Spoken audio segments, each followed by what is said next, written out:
Hey, it's the champion. You're listening to Tarver's Take, the most informative take in boxing.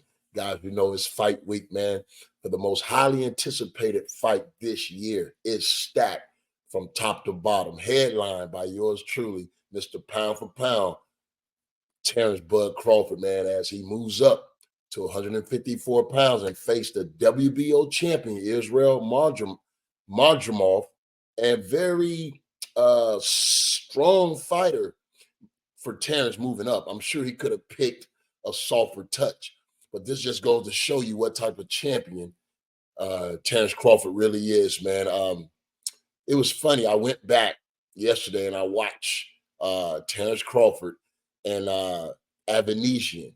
And when I look at the way Terrence went about that fight, how he broke him down mentally and then got him out of there physically, I can see when you look at Avanesian and the things that he was trying to do, the way he fought Crawford very, very well, stayed in his face, kept the pressure on.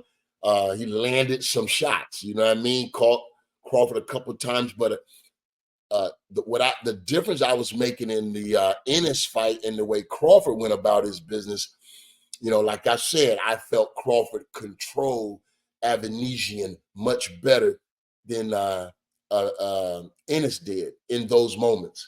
And I think that was the difference in the fight when you look at it. Just a control factor. And I believe it's going to be the same type of control that he's going to be able to have when it comes down to it, when he fights Madrimov. I think when you look at Avanesian, I think he needs to be given a lot more credit for the way that he fought both of these world-class fighters. You know, Avanesian is not no joke, man. He just was in there with some very talented, gifted fighters, and it showed.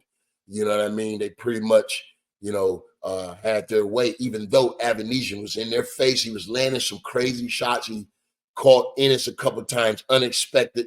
But Crawford got clipped, got hit, but he never got caught by surprise. And that's the difference. He was aware, he was dressed down in defense. Sometimes you just can't avoid a shot. That's why you got to have a chin, and I think having that chin sometimes allows you to really, you got to be able to take a shot. It's boxing. You feel me? And in boxing, you're only going to go as far as your chin will take you. You understand? You're going to have to stand up under some of that pressure sometimes. You just ain't going to have it your way all the time. You feel me? And that's why you got to be able to give it and be able to take it.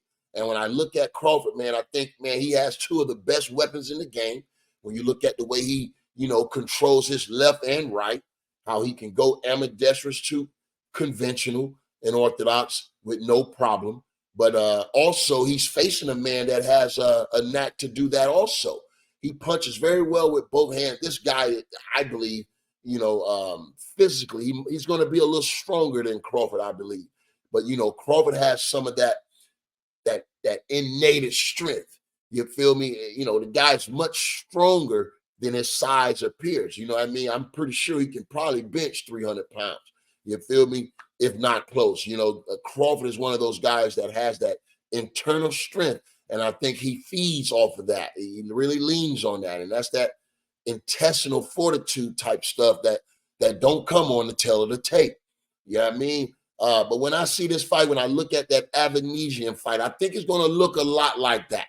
Now, I will say, I think Avanesian had a little bit too much success. You feel me? I can't see Crawford taking those type of shots from a bigger 154-pound guy that can crack. Let's not get it twisted. The guy can crack. But I believe, man, they've they trying to do this Lomo thing where they get these international boxers that have 300, 350 amateur fights, and they move them very, very fast because they know the first 15 guys, you really fighting, it's not going to be on that level. You feel me? So you rack up these knockouts where, give most of these fighters the false pretense that they're a knockout puncher. And then they get in here thinking everybody's going to go. And when you get that one guy that ain't going, that got that chin, but not only can take it, but can give it, you feel me, to have the weapons that like Crawford has. You feel me? We all have two hands, but the control that he had with those two hands is much different. You feel me? But I think this is not going to be an easy fight, and we don't expect it to be easy. These guys making millions of dollars. You feel me? They fighting in front of the whole world. You feel me? Sometimes you got to earn it, and this is what it's all about. You feel me? Challenging yourself. I mean, I'm sure Turki Alalshikh, if y'all haven't caught wind of it yet, but he ain't having it. I mean, he's putting these guys in deep, and you guys got to swim. You got to perform, and if you can do that, man, you're gonna have a great, illustrious career. And this is what Terrence Crawford seemed to be mapping out, man. Two-time undisputed, and he's making a claim that he wants to pick up all the hardware at 54. 3-division undisputed. Bruh, what are we talking about here? You feel me? Two-time undisputed, you already a generational fighter, possibly all-time great. But 3 times undisputed, you feel me? I mean, and I want him to, really get a shot at it. He still wants Canelo though, but picking up this hardware, this weekend will go a long way for Crawford, really solidifying himself as the best fighter in the world, pound for pound. And in some ways could possibly be the number one draw, meaning, giving the people the fights they want to see. You feel me? Can't say enough about Crawford, the way he's went about his business, man. And I like the way he just seemed like he's evolving and really, settling down into his status of being the king on top, man. And I think he wear that crown very well. It's going to be a heated. This guy is strong. I imagine Crawford is not going to run from this guy. There's no need of running. You know what I mean? This guy is not that quick. He's not that fast. He is powerful and strong, and you're not going to be, you don't want to be on the end of none of those big shots. I mean, when you look at the success Avanesian had, I can go on record and say, I wouldn't like to see Crawford in the same type of fight with this guy. I think Crawford's going to have to be a lot more sharper.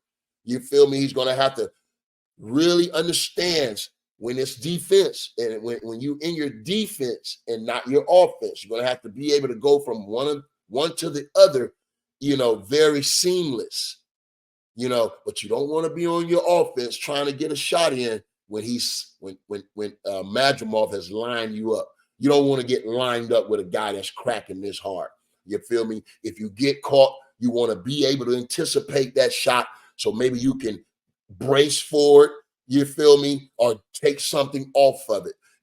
Crawford definitely don't want to be banging with Madrimov. This ain't gonna be one of those you hit me, I hit you. Nah, I'm gonna get some clean shots off. I'm gonna hit you with some accurate shots. I'm gonna hit you like you've never been hit before, because I can truly say Madrimov has never been in there with someone as deceptive, that set traps, that's cunning, you feel me, as Crawford, and as determined as Crawford.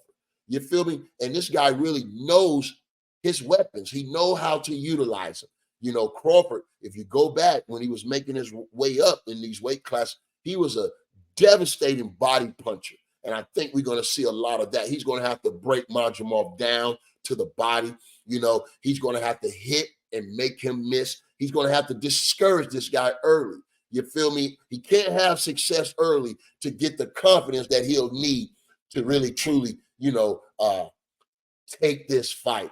You know who I'm leaning towards, because like I said, man, I see a lot of myself in Crawford. They ain't going to tell you that, but I'm going to tell you that. You feel me? He got that dog in him, and it's unquestionable. So you feel me? I just think when it comes down to it, Crawford's going to have a lot more in his bag. He can do a lot more.